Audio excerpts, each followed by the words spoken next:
He out here asshole naked with a dick sleeve. Well, didn't okay.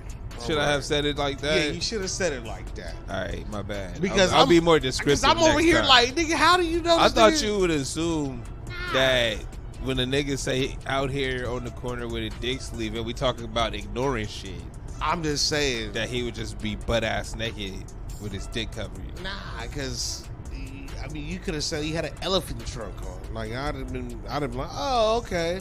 I just never heard of a dick sleeve.